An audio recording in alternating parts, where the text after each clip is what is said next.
열자의 본명은 어구이며 전국시대 정나라 사람으로 장자 노자와 함께 도가의 3대 대표인물로 꼽힌다.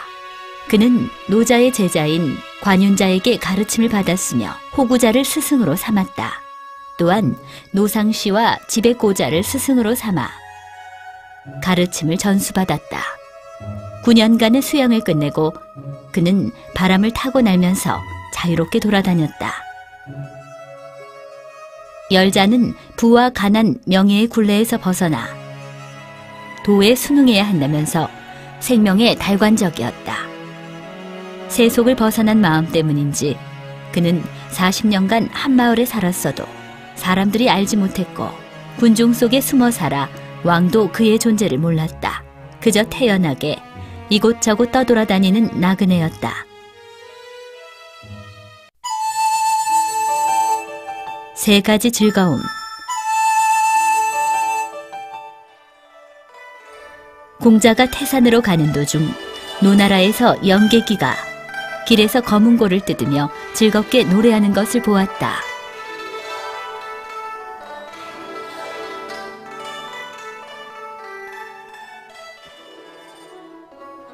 어째서 그렇게 즐겁습니까? 즐거울 이유가 아주 많지요.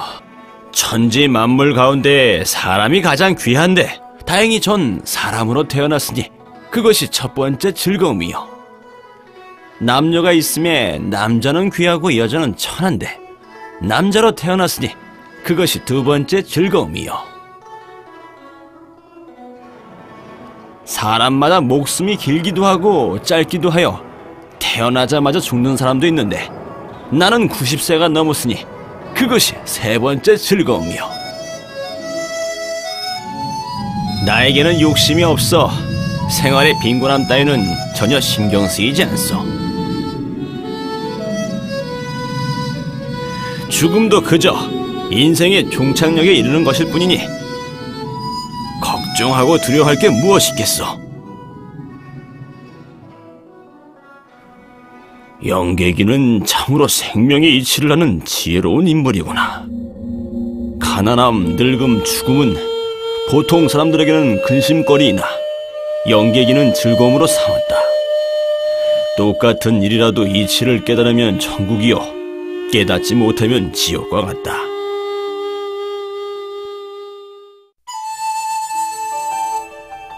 걱정.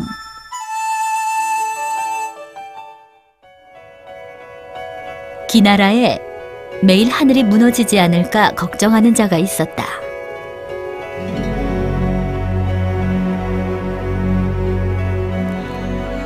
하늘이 무너진 것 아닌가? 하늘이 무너질 것 같아 두렵소. 하늘은 대기가 쌓여 이루어진 것인데 어찌 무너질 수 있겠는가? 하늘이 무너지지 않는다고 해도 해와 달, 별이 떨어질 수도 있지 않습니까?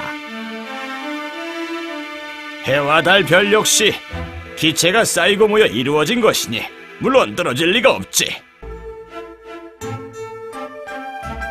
허나 땅이 갈라지면 어쩝니까? 땅은 흙이 쌓여 이루어진 것으로 흙덩이가 벌판에 가득하고 아우르지 않는 곳이 없는데 이러한 땅이 갈라질 이유가 있겠는가?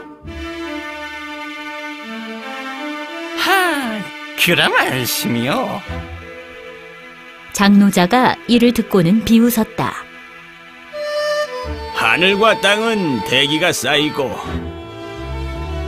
흙이 쌓여 이루어진 것이니 이렇게 쌓여 이루어진 것들이 어떻게 무너지지 않을 수 있는가? 허나 하늘과 땅은 우주 만물에서 가장 위대하고 무한한 것으로 측정하기도 이해하기도 어렵다. 기나라 사람은 너무 먼 일을 걱정하고 있지 않는가? 우리는 살아가면서 죽은 후의 상황을 알지 못하고 죽은 후의 상황을 생각할 필요도 없으며 죽은 후에는 살아있는 상황을 알 수 없다.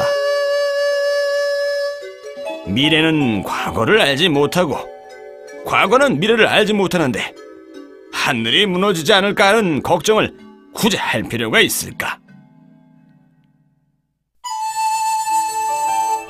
아름다움과 추함.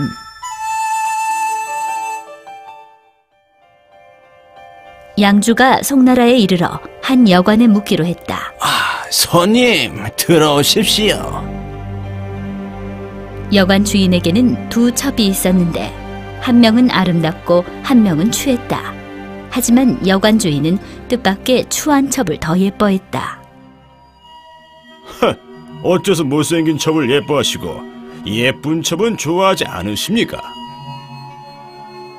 아름다운 자가 스스로 아름답다 여기면 아름다워 보이지 않고 추한 자가 스스로 추하다고 여기면 추해 보이지 않습니다.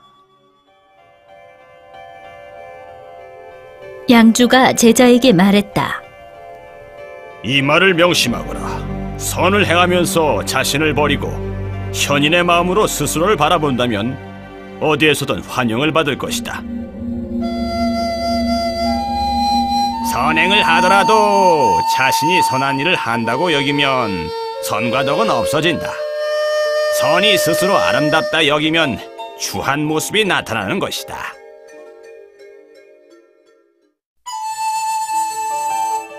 노성자가 환수를 배우다. 노성자가 윤문자에게 환수를 배우려 했다. 제가 온 지 3년이 지났는데 어찌 가르침을 주지 않습니까? 제가 환술에 맞지 않으면 차라리 돌아가려고 해주십시오. 내 말을 듣게나. 노자가 서쪽으로 가면서 내게 말씀하셨지. 생명을 갖고 있는 기나 형체를 지닌 형상들은 모두 환인이다. 조화가 시작되고 음양이 변하는 것을 삶 또는 죽음이라 부르고 끊임없이 변화하고 모습을 바꾸는 것을 조화 혹은 환술이라 부른다. 끊임없이 변화하고 모습을 바꾸는 사람은 삶과 죽음을 같은 것으로 생각하니 이런 인재만이 환술을 배울 수 있다. 자네와 나 모두 환이라 볼 수 있는데 굳이 내게 환술을 배울 필요가 있는가? 노성자는 돌아가 윤문자의 말을 되새겼다. 3개월의 깊은 명상을 거쳐 결국 삶과 죽음을 초월하고 시공을 초월하여 겨울의 벼락이 치고 여름에 얼음이 얼며 지상의 동물이 하늘을 날고 하늘의 동물이 땅 위를 걷도록 할 수 있게 됐다. 허나 일생 동안 이 도수를 드러내지 않아 후대에 전해지지 않았다. 공허한 환상이니 현실과 환상의 거품은 무슨 차이가 있는가? 세포는 찰나의 한 개에서 두 개로 분열하고 짧은 찰나의 슬픔과 기쁨이 교차하는 것도 인생이니 현실도 거품처럼 공허하지 않은가? 괴로움과 즐거움의 진상. 주나라의 윤씨는 욕심이 많은 사람이었다. 어서 일어나 일하거라! 게으른 늙은이 같으니라고. 늙은 하인은 아침부터 저녁까지 조금도 쉬지 못하고 일했다. 하인은 일이 고되고 힘도 쇠약해져 저녁이 되면 깊게 잠이 들었는데 몸이 피곤하여 정신이 몽롱했다. 그는 매일 밤 꿈속에서 한나라의 왕이 되어 백성들 위에 군림하니 즐겁기 그지없었다. 인생에서 낮과 밤이 반반이라 낮에는 일하느라 고되지만 밤에는 왕의 즐거움을 만끽하고 있으니 싫은 게 뭐가 있겠습니까? 반면 윤씨는 낮에 사업에 애태우고 밤에는 꿈속에서 남의 하인이 되어 마구 부려지니 고통은 이루 말할 수 없었다. 또 같은 꿈을 꾸었구나. 지위가 높고 재산도 많지만 밤에 꿈을 꾸면 남의 하인 노릇을 하니 그야말로 고통과 즐거움이 공존하는 인생일세. 꿈속과 현실을 모두 마음대로 하고 싶어도 이는 절대 불가능하지. 윤 씨는 이러한 꿈과 현실의 이치를 깨닫고 삶의 방식을 바꾸었다. 그렇게 힘들어 일하지 말게나. 좀 쉬게나. 하인의 일도 가벼워지고 자신도 가업 때문에 너무 노심초사하지 않으니 얼마 후 윤 씨와 하인은 모두 고통을 덜게 되었다.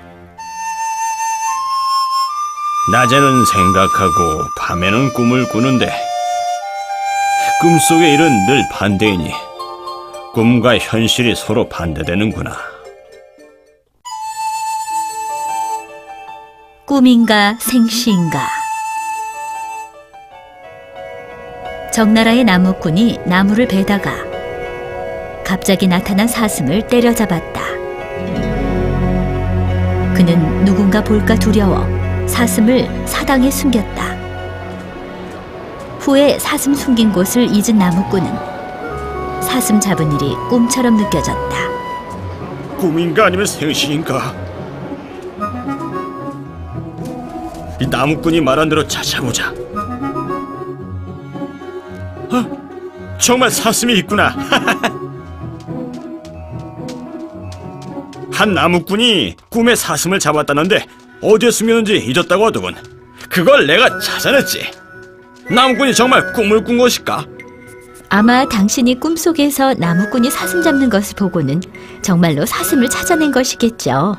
당신의 꿈이 현실이 된 거예요.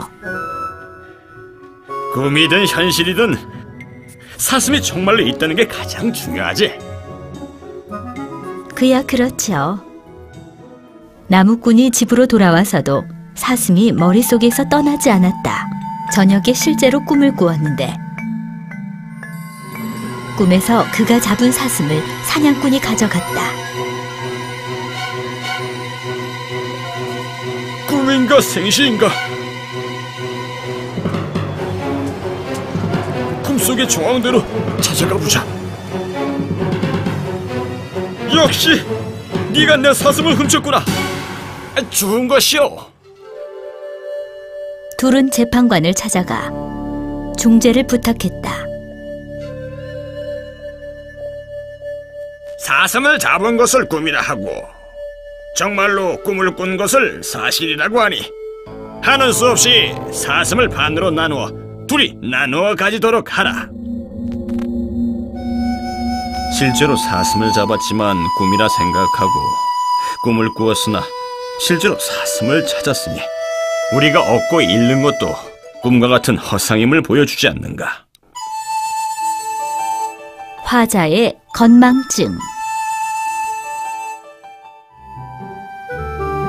송나라의 화자라는 사람이 건망증에 걸려서 외출했다 하면 집에 돌아오는 것을 잊어버렸다.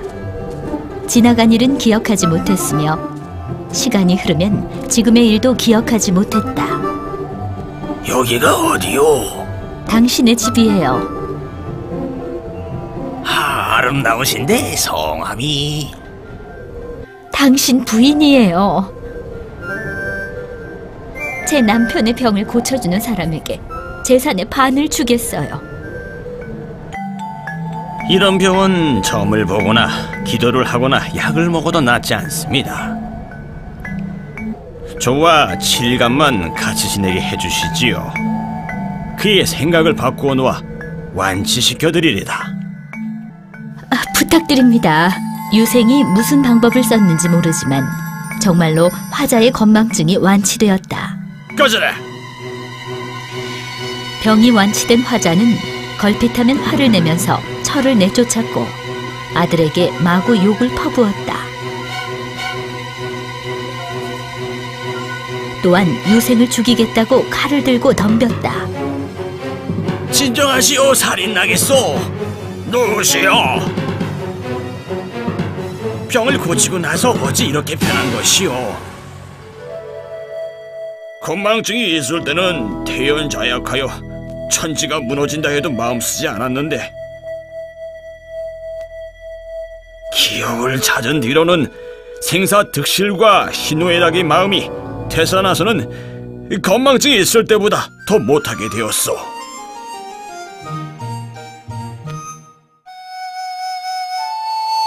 생사득실과 희노애락은 마음에서 생겨나니 모두 자신의 감정의 변화이다.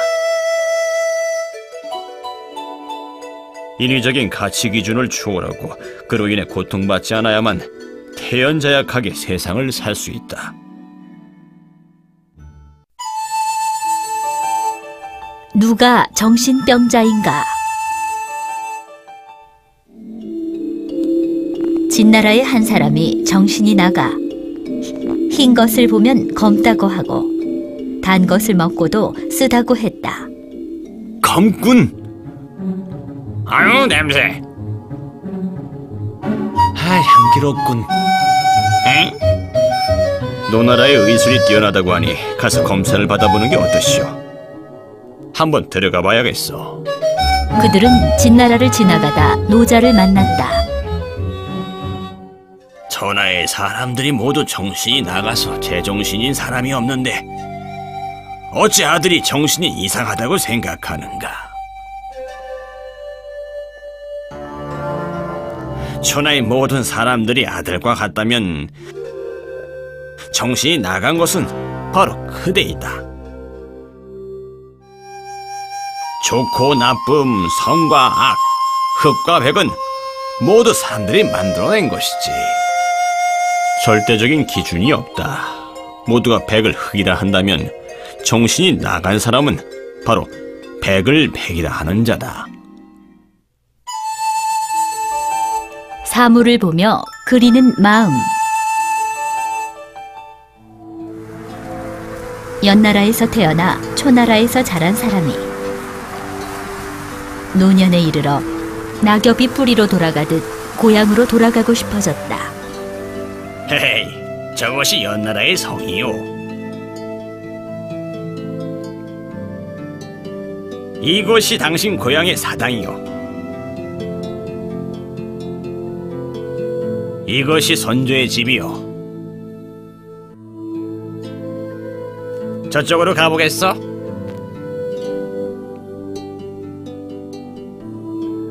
이것이 조상의 묘라오.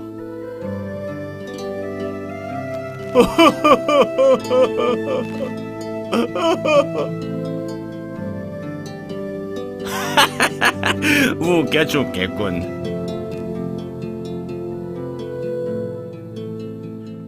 내가 한 말은 모두 거짓이요. 여긴 진나라라오. 시시한 장난을 하다니. 얼마 후 연나라에 도착하여 연나라의 도시와 사당, 선조의 집과 무덤을 보았지만 슬픈 마음은 이미 가라앉은 상태였다. 슬픔은 여러 감정 중 하나로 자신이 느끼는 감정에 따라 느끼는 것이지 눈앞에 보이는 사물과는 별 상관이 없다. 따라서 슬프고 슬프지 아니한 것은 마음먹기에 달렸다. 마음으로 여행하다. 율자, 그대는 여행을 좋아하니 여행 가는 데 있어 남들과 다른 기준이 있는가? 보통 사람은 여행하면서 경치를 보지만 전 자연의 변화를 봅니다. 분명 보는 방법이 남과 다르지만 어쨌든 자연의 변화에 의지해야 하지 않는가?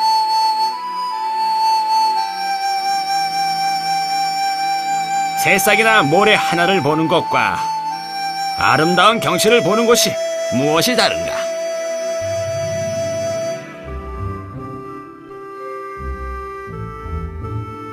마음으로 깨닫고 영혼을 충만하게 하는 것이야말로 여행하며 즐거움을 찾는 최고의 경지네.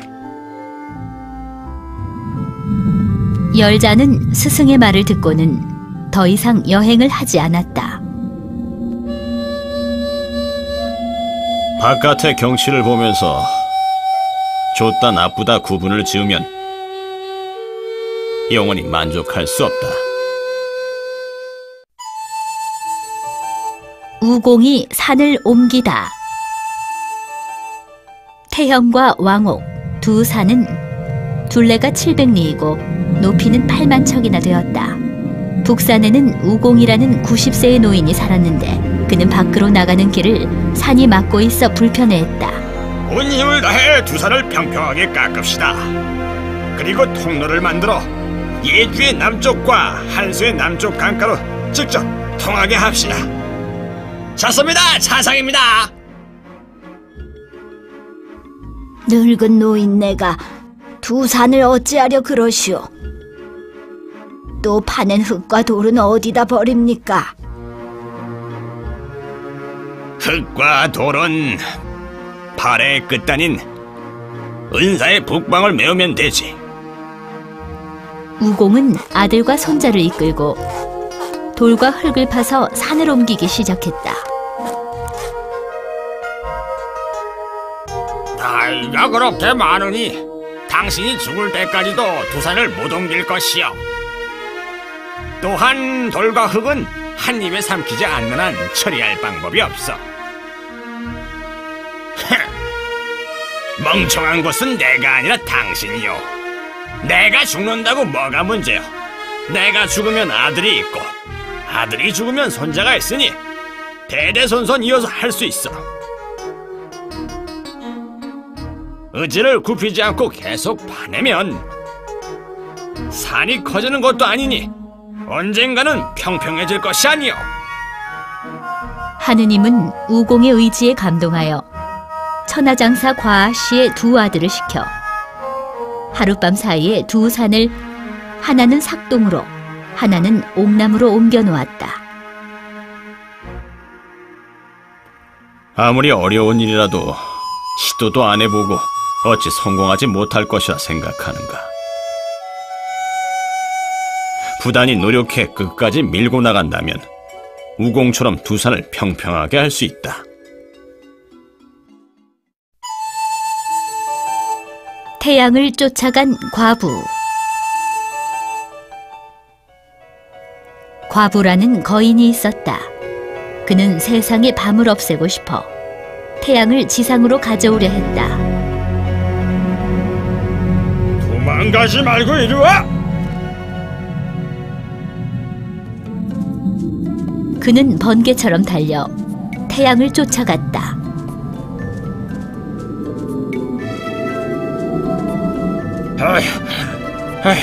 목말라 죽겠군. 과부는 너무 목이 말라 황하와 위수강을 한 입에 마셔버리고는 그래도 갈증이 해소되지 않아 북쪽의 큰 호수로 달려갔다.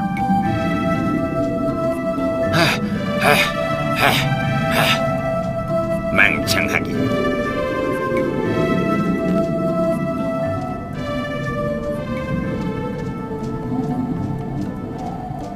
너무 목이 탄 나머지 그는 호수에 이르지 못하고 쓰러져 버렸다. 그러자 큰 산이 무너지는 것처럼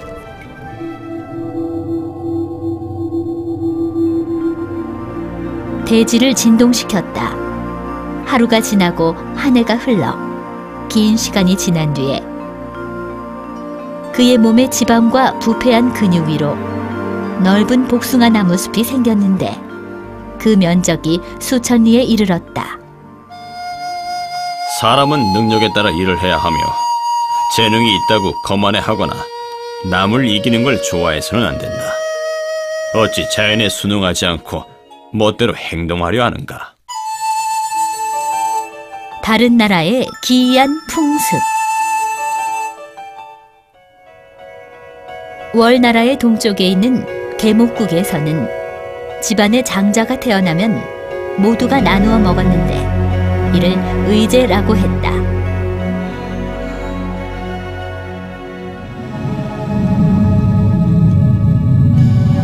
부친이 죽으면 모친을 황량한 들판에 버렸는데 이는 귀신의 아내와 함께 살 수 없었기 때문이다.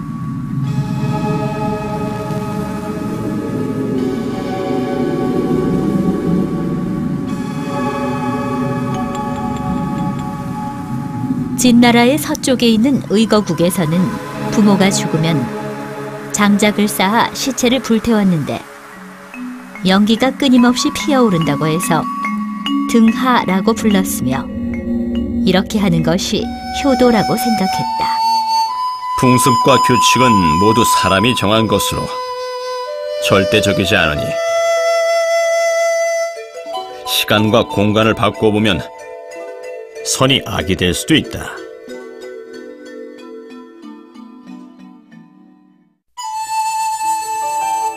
그칠 줄 모르는 낭낭한 노랫소리. 한나라에는 노래를 잘 부르는 하나가 있었다. 한 번은 제 나라에 갔는데 제 옥문을 지나다가 그곳에서 노래를 불러 음식을 얻었다. 그녀가 간 뒤에도 노랫소리는 여전히 대들보를 맴돌면서 3일이 지나도 사라지지 않았다. 그리하여 여관에 묵던 하나는 갖은 괴롭힘을 당했다. 하나는 감정이 북받쳐 울면서 노래를 불렀는데 노랫소리가 구슬프기 짝이 없었다. 마을 사람들 모두가 이를 듣고 슬퍼 눈물을 흘리니 3일간 아무것도 먹지 못할 정도였다. 사람들은 급히 하나를 찾아가 즐거운 노래를 불러줄 것을 청했다.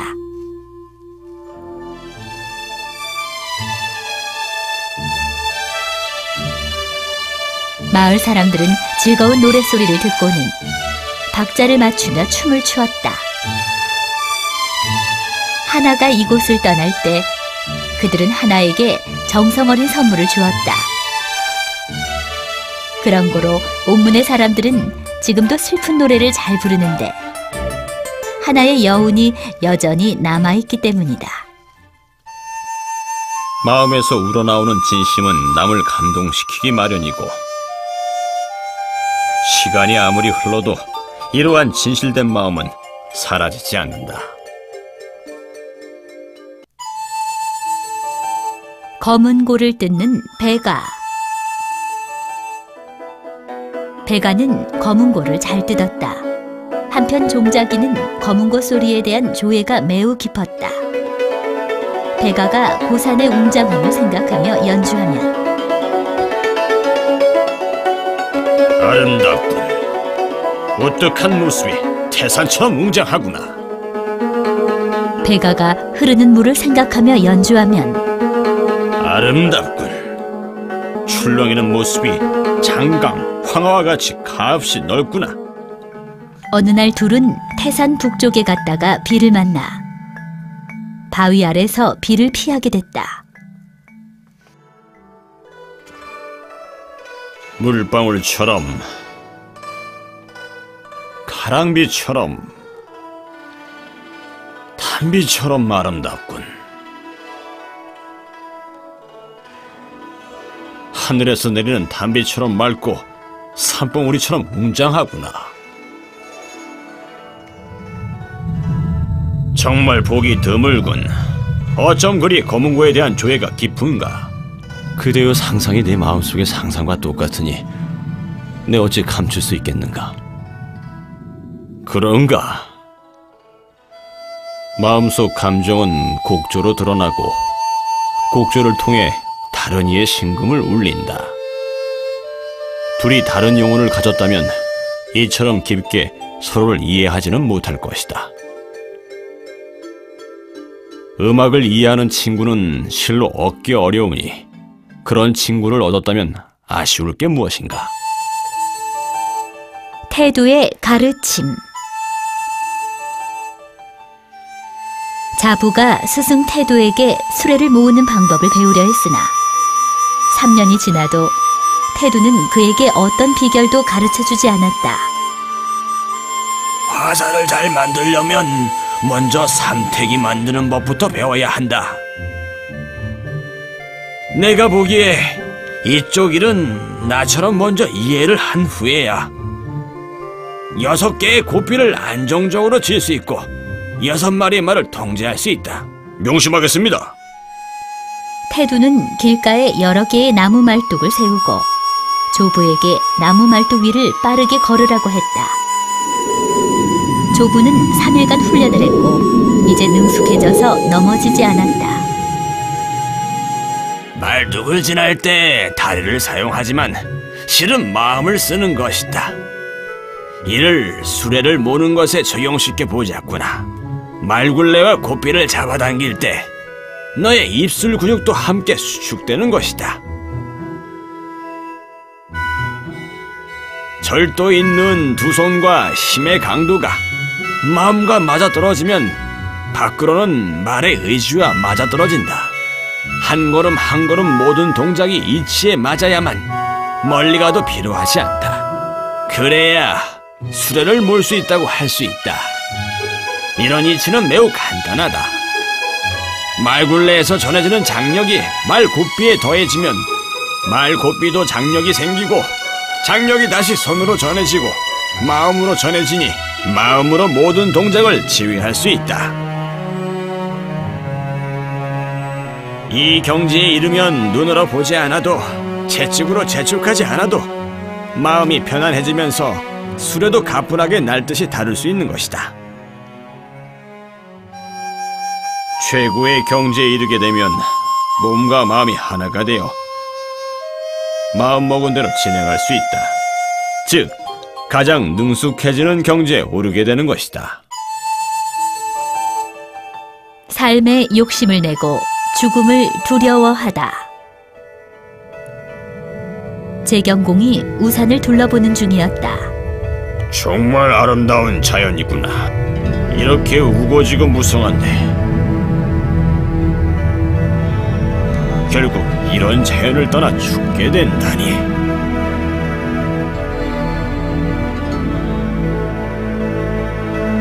이 신들은 자기가 이렇게 낮은데도 죽고 싶지 않은데 한나라의 왕께서 어찌 그렇지 않겠습니까?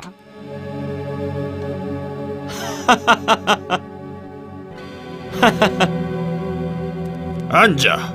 그대는 왜 웃는가?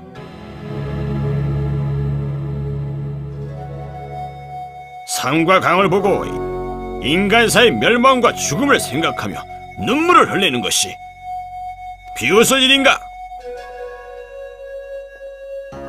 인간이 죽지 않는다면 태공망, 제황공, 장공과 영공이 모두 현세에서 제왕을 지내실 겁니다. 그렇다면 왕께서는 제왕에 오르지 못할 것입니다. 도롱이를 걸치고 밭에서 바쁘게 일하실 텐데 죽음을 생각할 시간이 있겠습니까? 제위에 오를 시간은 더욱 없지 않습니까? 그런데 이렇게 눈물을 흘리시니 인과 덕이 없는 모습입니다. 오늘 저는 인과 덕이 없는 군주와 아첨하는 두 신하를 보았는데 어찌 웃지 않을 수 있습니까? 경공은 부끄러워 스스로 벌주를 마시고 사공과 양국어에게도 벌주를 내렸다. 사람은 삶과 죽음에 대해 용감해야 하며 삶과 죽음을 걱정하지 말고 운명에 따라 인생을 살아야 한다. 삶에 욕심내고 죽음을 두려워하는 자는 나그네처럼 길을 잃어 집으로 돌아갈 수 없다. 죽어도 슬프지 않다. 위나라 동문에 오씨성을 가진 자가 살았다. 어느 날 그의 아들이 죽었지만 그는 조금도 슬퍼하지 않았다. 내 아들아.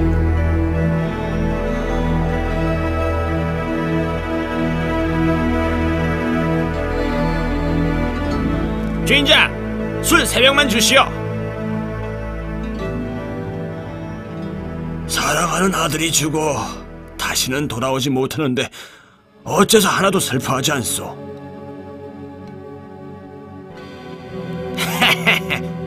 원래 아이가 없었고 후에 생겼으나 그 아이가 죽었으니 예전에 아이가 없을 때랑 같아진 것이 아니오. 그런데 슬퍼할 일이 뭐가 있어?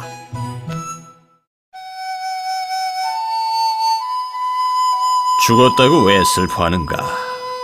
사람들은 체념하거나 단념한 사람을 보면 틀렸다고 생각한다.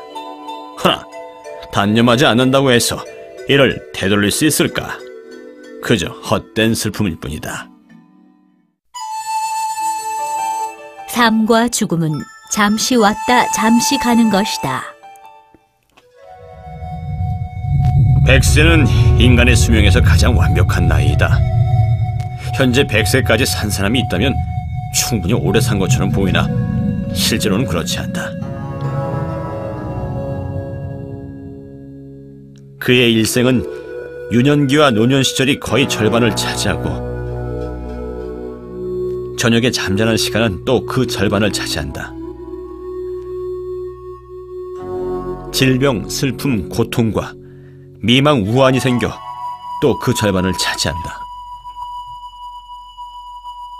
남은 시간을 자유롭게 근심 걱정 없이 산다 해도 그저 짧은 시간일 뿐이다. 그렇다면 사람의 일생은 무엇을 위한 것이며 즐거울 것이 뭐 있겠는가? 풍족한 의식주를 즐기고 화려한 생활을 하지만 의식주가 부족하지 않다고 해서 오랫동안 만족할 수 있는 것은 아니다. 바쁘게 일생을 살아가는 이유가 고작 한시적인 헛된 명성을 위해서인가? 그렇다면 한평생 자신의 귀로 좋고 나쁨을 들을 수 없고 자신의 눈으로 아름답고 추함을 볼 수 없어 자신의 삶을 마음껏 누리지 못한다. 이는 죄를 지어 감옥에 있는 것과 무슨 차이가 있는가? 삶은 잠시 이 세계에 오는 것이요 죽음은 잠시 떠나는 것이다. 따라서 마음껏 앞을 향해 나아가고 자연에 위배되지 않으며 자신이 좋아하는 것을 즐겁게 받아들이면 된다. 그래야만 헛된 명성에 얽매이지 않고 본성에 따라 생활하며 만물에 위배되지 않는다. 명예의 좋고 나쁨은 살아서 누리던 죽고 나서 누리던 아무 상관이 없고 수명의 길고 짧음은 더욱 예측할 수 없다. 고로 잠시 온 삶을 그대로 받아들이고 즐겁게 생활하라.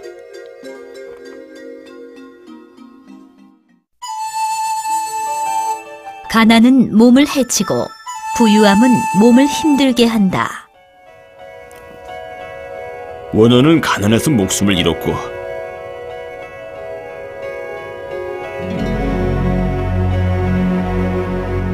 자공은 부유해서 몸을 힘들게 했다.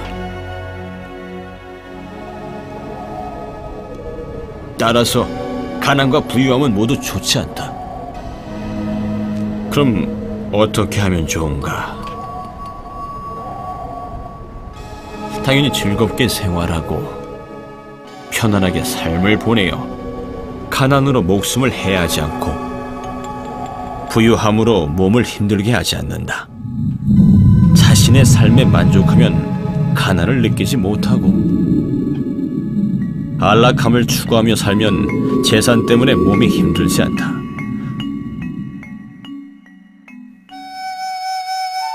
고생하는 자는 쉬게 하고 배고픈 자는 배를 채워주며 추운 자에게는 따뜻함을 준다.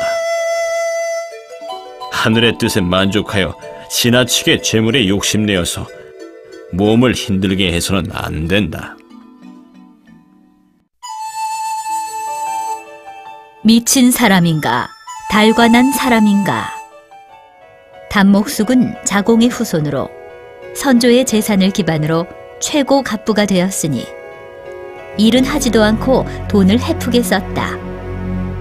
먹고 마시고 도박하여 마음껏 향락을 즐겼으며 아무리 먼 곳이라도 진귀한 물건이나 보물이 있으면 온갖 방법을 응원해 사왔다. 궁궐과 같은 집에 살고 산의 진미를 먹었으며 후원에는 미녀와 애첩이 헤아릴 수 없을 정도로 많았다. 그는 이렇게 제와 초나라의 왕과 비교해도 손색이 없을 만큼 즐겼다.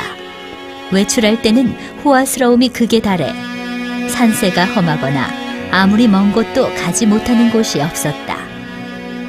또한 손님을 좋아하여 매일 수백 명의 손님이 찾아왔고 주방에서는 하루 종일 불이 꺼지지 않았다. 그는 또한 쓰고 남는 부분은 마을 안이나 국가에서 도움이 필요한 자에게 나누어 주었다. 60세가 되어 기력이 쇠하고 몸이 허약해지면서 그는 집안일을 포기하고 진귀한 보물을 나누어 주었다. 애첩들도 한 명 한 명 돌려보냈다. 1년 만에 가산을 모두 써버려 자손에게 남겨줄 재산이 하나도 남지 않았다. 재산을 남겨주지 못해 미안하구나. 그는 병이 났지만 치료할 돈도 없었다. 죽은 후에는 장례를 치를 비용도 없어 과거에 은혜를 입었던 사람들이 자신이 받았던 돈을 그의 자손에게 돌려주었다. 금골리가 이를 듣고 말했다. 당목숙은 미친 사람이로군. 조상의 얼굴에 먹칠을 했네 그려. 반면 단간생의 의견은 달랐다. 당목숙은 달관한 사람이로군. 그의 덕이 조상인 자공보다 높네 그려. 장자에게 즐거움은 영혼의 편안함을 쫓는 것이고 양주에게 즐거움은 피부로 느끼는 것이었다. 그럼 인생의 목적은 도대체 무엇인가? 생과 사에 순응하다. 맹손양이 양주에게 물었다. 삶에 욕심내고 죽음을 두려워하여 매일 죽지 않게 해달라고 기도하는 자에 대해 어떻게 생각하시오? 빌어도 소용없습니다. 사람은 모두 죽게 마련입니다.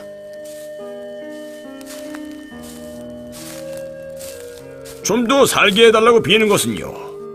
삶과 죽음은 운명인데 특별히 신경 쓰고 하늘에 빈다고 한들 수명이 길어지겠습니까?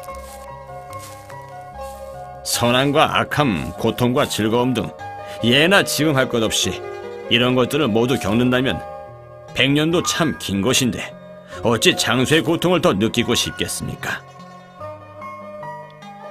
그렇다면 장수하는 게 단명만 못하다는 말씀이군요.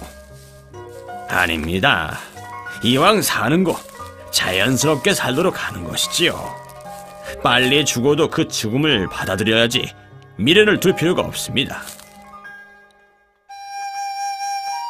살면서 근심하지 않고 죽음을 두려워하지 않으면 생명의 길고 짧음을 걱정할 필요가 없다. 털 한 가닥을 뽑아 천하를 이롭게 하다. 듣자니 털 한 가닥을 뽑아 천하를 이롭게 할 수 있다고 해도 하지 않겠다고 말씀하셨다지요? 그렇소. 털 한 가닥을 뽑아 천하를 이롭게 할 수 있다면 하시겠소, 안 하시겠소? 세상에는 털 한 가닥으로 도울 수 있는 일은 없소. 도울 수 있다면 하시겠소? 털을 뽑으면 천하가 이루어진다는데도 양주는 털을 뽑지 않겠다 하오. 그대가 의미를 오해하였소. 만약 그대의 피부에 상처를 내고 망금을 얻을 수 있다면 그렇게 하겠소? 물론이지요. 팔을 자르고 국가를 준다면 받아들이겠소? 그건 사양하겠습니다. 털 한 가닥은 피부보다 미미하고 피부가 팔보다 미미한 것은 자명한 사실이요. 하나, 머리카락이 쌓여 피부를 이루고 피부가 쌓여 팔이 되니 털 한 가닥이 신체에서 극히 작은 일부이긴 하나 절대 무시해서는 안 돼요. 내가 그대의 말에 반박할 수는 없어. 아마 노자나 관윤자에게 가르침을 구한다면 그대의 말이 맞는다고 할 것이오. 몸을 귀하게 여기고 재물은 하찮게 여겨라. 그렇소. 하지만 우나 묵자에게 가르침을 구한다면 나의 말이 맞는다고 할 것이오. 자신을 낮추고 재물을 귀하게 여겨라. 옛사람들은 자신의 털 한 가닥을 잃어 천하를 도울 수 있다고 해도 하지 않았고, 천하의 사람들이 그에게 모든 것을 바쳐도 하나도 받지 않았다. 아무리 사소한 것이라도 자신을 희생시켜 이롭게 하지 않았기 때문에 천하가 무사태평했던 것이다.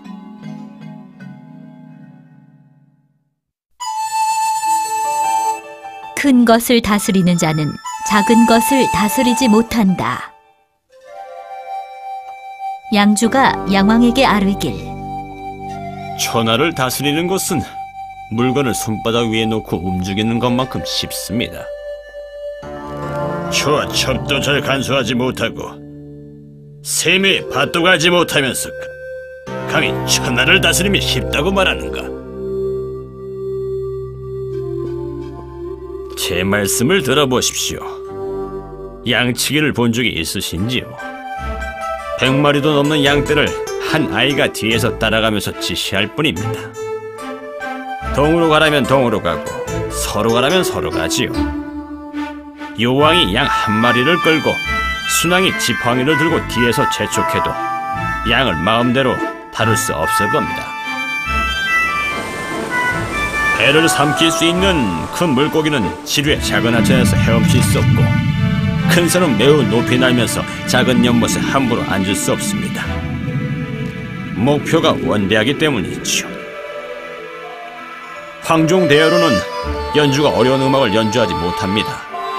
황종의 음계가 적기 때문에 정교한 음악을 표현할 수 없어서입니다.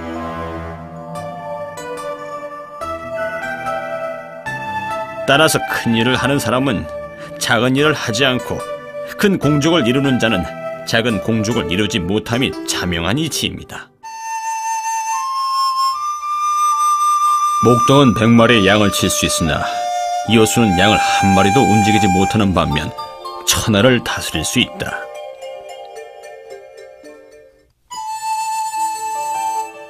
평민이 햇볕을 바치다.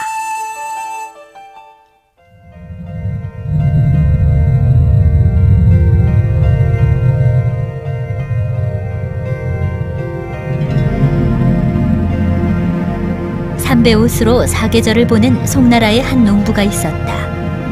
그는 겨우 엄동설안을 넘겼다.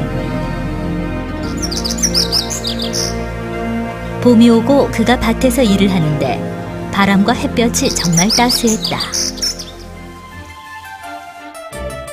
봄에는 햇볕이 정말 따사롭군. 이 비밀을 왕께 아뢰면 큰 상을 받을 거야. 궁에 가서 비밀을 하나 바치려 하오. 안 가는 게 좋을 걸세. 예전에 한 농부가 질 좋은 완두, 마, 미나리, 줄기, 부평초 등 흔히 먹는 채소를 마을 부자에게 자랑으로 내놓은 적이 있었네. 부자가 한 입 먹더니 맛도 없고 속도 이상했다네. 나는 매일 이렇게 맛있는 음식을 먹지. 정말 맛없군. 모두가 그 농부를 비웃으니 농부는 당황하고 부끄러워했지. 아마 자네도 그렇게 될 것이야. 좋고 나쁨은 자신의 마음에 달린 것이다. 가난한 자는 평생 동안 풍성한 음식을 단 한 번이라도 맛보기를 원하지만, 부자는 한 번쯤 어쩔 수 없이 괴로운 접대 음식을 먹는다. 몸이 곧으면 그림자도 곧다. 열자가 호구자를 찾아가 사람됨의 도리를 배웠다. 먼저 뒤를 돌아볼 줄 알아야 자신의 위치를 논할 수 있느니라. 뒤를 돌아본다는 게 무슨 말입니까? 뒤를 돌아 그림자를 보면 자연히 알게 될 것이다. 내 몸이 구부러지면 그림자도 구부러지고, 내 몸이 곧으면 그림자도 곱다. 구부러짐과 곧음은 그림자가 아닌 몸에 따라 바뀐다. 알겠습니다. 그림자의 곧음과 구부러짐은 몸에 의한 것이지 그림자 때문이 아닙니다. 또한 몸이 곧거나 구부러진 것은 세상의 이치에 따른 것이지 자신 때문이 아닙니다. 이것이 바로 뒤에 있지만 실제로 앞에 있는 것입니다. 몸이 있어야 그림자가 있고 내 몸이 죽어도 그림자는 상처받지 않는다. 따라서 성인은 세상의 이치를 따르는 법, 세상의 이치에 따라 몸이 움직이고 몸에 따라 그림자가 움직이니 때로 양보하고 물러날 줄도 알아야 자신의 위치를 지킬 수 있다.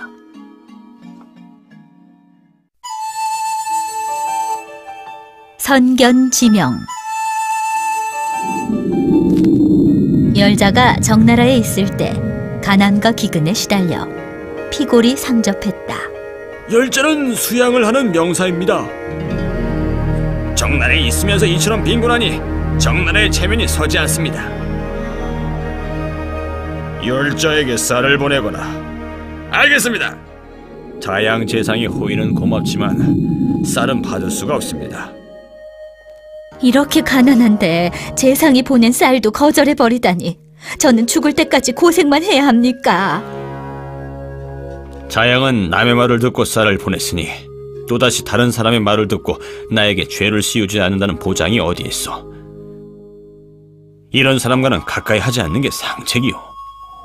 훗날 과연 백성이 자양에게 불만을 품어 난을 일으켜 그를 살해했다. 우주는 순환하며 이러한 대순환 속에서 세상은 끊임없이 변화하니 이를 예상하기 힘들다. 허나 도가 있는 사람이라면 원인에 따라 결과를 예측할 수 있다.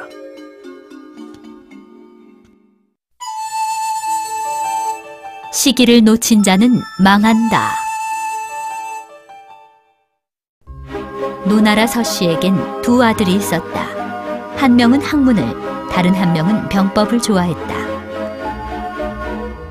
학문을 좋아하는 아들은 제나라 제후를 만나러 갔고 제나라 제후가 그를 태자의 스승으로 삼았다. 병법을 좋아하는 아들은 초나라 왕을 만났고 초왕도 그를 등용해 군정의 지위를 주었다. 서씨의 이웃인 맹씨에게도 두 아들이 있었는데 마찬가지로 두 아들은 각각 학문과 병법을 좋아했다. 그런 맹씨는 부유한 서씨가 부러웠다. 어째서 이렇게 부유한가? 나의 두 아들이 그들이 배운 곳으로 관직에 있기 때문이지. 맹씨는 학문을 좋아하는 아들을 진왕에게 보냈다. 인으로 나라를 다스려야 합니다. 힘으로 다투는 시대에 인으로서 나라를 다스리라니 진나라의 멸망을 바라는 것이냐? 왕은 그를 궁형에 처하고 진나라에서 추방했다. 병법을 좋아하는 아들은 위나라 위왕을 만났다. 병법으로 나라를 다스려야 합니다. 위나라는 약소국인데 병법으로 나라를 다스리라니 위나라를 멸망하게 하려는 것이냐? 왕은 그를 월영에 처하고 노나라에서 내쫓았다. 어찌 내 두 아들은 실패하고 형벌까지 받은 게인가? 시기를 잘 잡은 자는 발전하고 놓친 자는 망한다 했네. 천하의 이치는 영원히 맞는 것이 없으니 과거에 가장 적합했던 방법이 지금에서 완전히 맞지 않을 수도 있지. 쓸모와 쓸모 없으면은 옳고 그름이 없단 말일세. 인위적인 이치는 절대적인 옳고 그름이 없으며 시간과 상황의 변화에 따라 다르게 대응할 수 있는 자가 진정으로 지혜로운 자이다. 내가 남을 공격하면 남 또한 나를 공격한다. 진문공이 제후를 불러 모아 위나라를 토벌하고자 했다.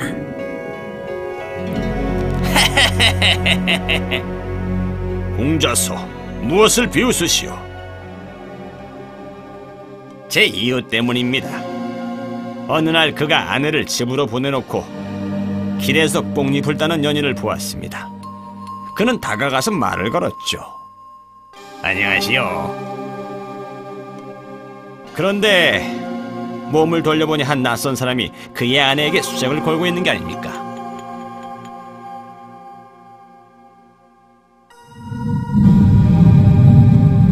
알겠소. 위나라 토벌 계획을 중지하니 군단을 철수한다. 진문공이 도성에 도착하기 전에 누군가 진나라 북부 영토를 기습했다는 소식이 들려왔다. 사마귀가 매미를 잡으려면 뒤에 참새가 자신을 노리고 있지 않는지 먼저 살펴야지. 눈앞에 이익에만 눈이 멀어서 내 뒤를 잊어서는 안 된다. 소나기는 종일 내리지 않는다. 조양자가 침묵자를 보내 적의 성을 치게 했다. 보고들이 옵니다. 아군이 크게 승리하여 좌인과 중인 두 성을 점령했습니다.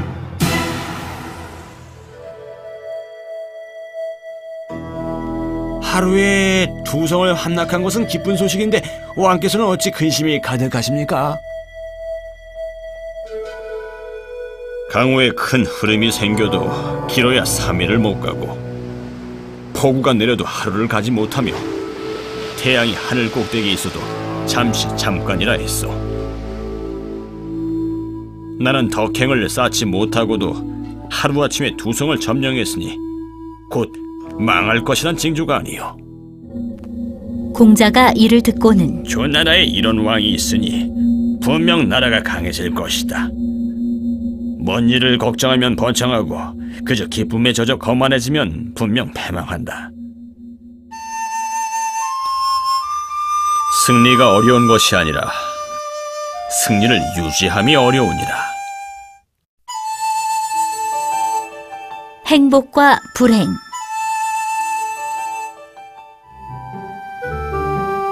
송나라의 한 떠돌이가 송왕에게 찾아가 자신의 특기를 보여주었다. 기회가 정말 뛰어나구나. 금은 비단을 상으로 내리겠다. 감사합니다. 후에 어떤 떠돌이도 송왕을 찾아가 자신의 특기를 보여주었다.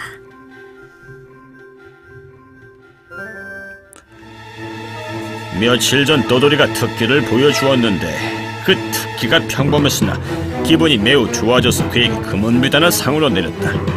분명 너도 이 소식을 듣고 너에게도 상을 내릴 거라 여기 온 것이었다. 결국 송왕은 나그네를 가두었다. 두 떠돌이의 기회는 같지만 운의 차이가 이렇게 크니 시기를 잘 맞춘 이는 번창하고 시기를 놓친 자는 망한다는 말과 일맥상통한다. 같은 일일지라도 권력은 잡은 자의 생각의 변화에 따라 그 결과는 완전히 달라진다.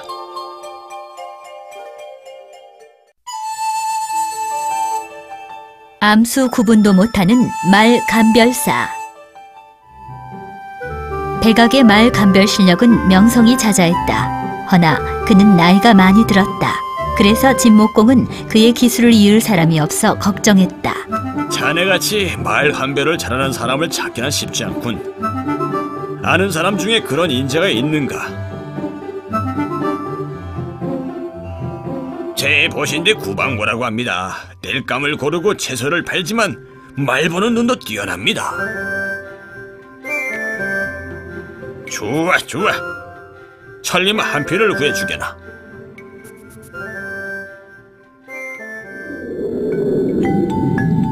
구방고는 3개월간 진목공에게 줄 천리마를 찾아다녔다.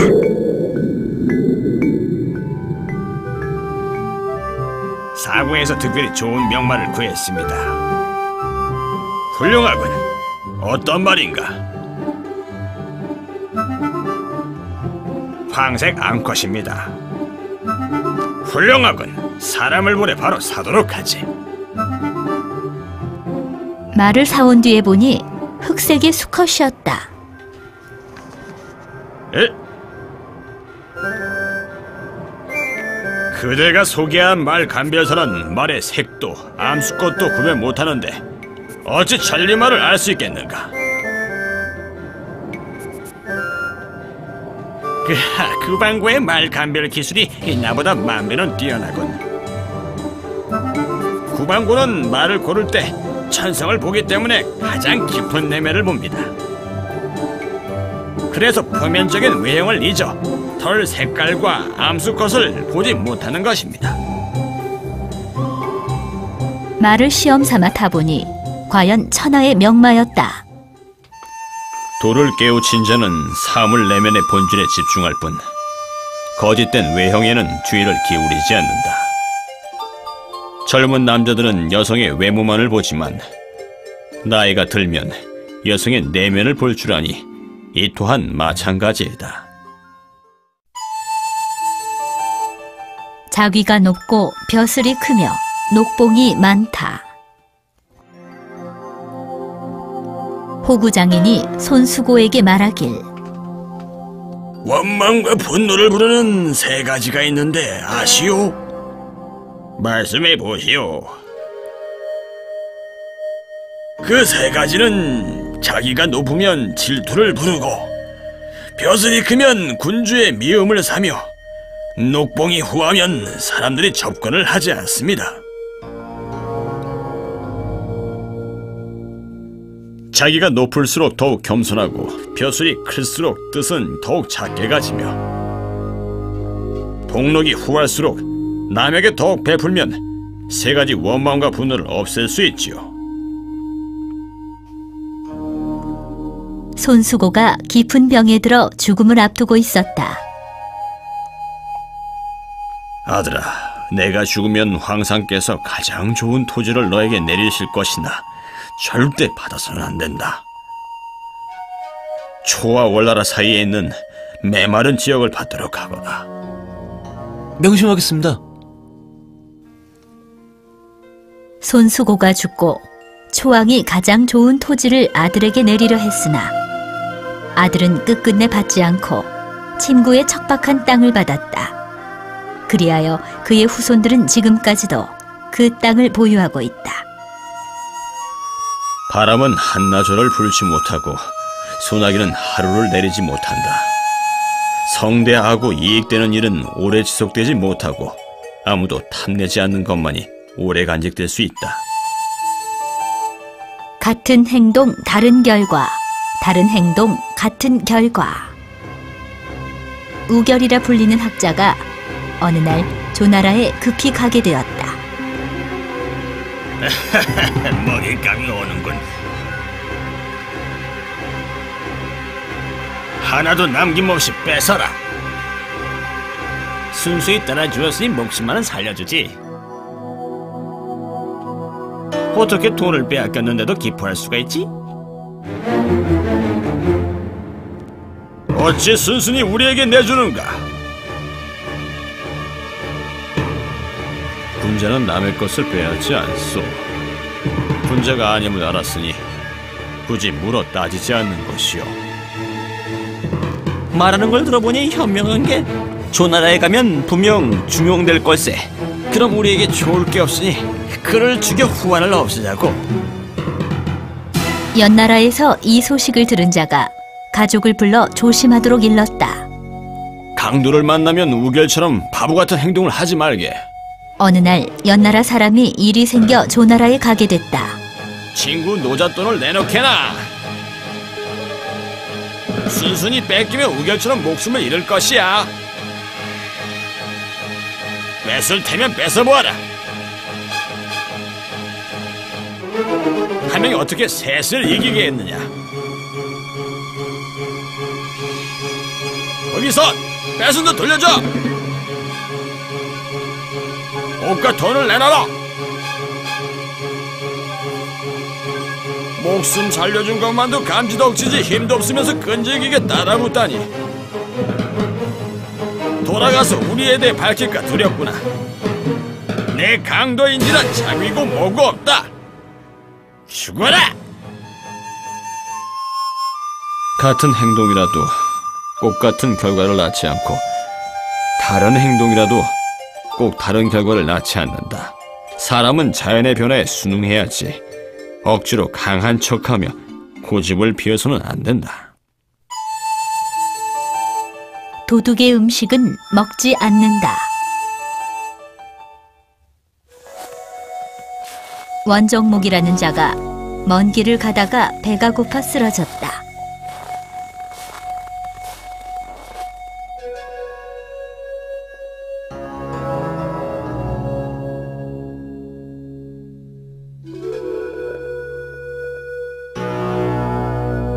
누구십니까? 호부 지역의 구시라우.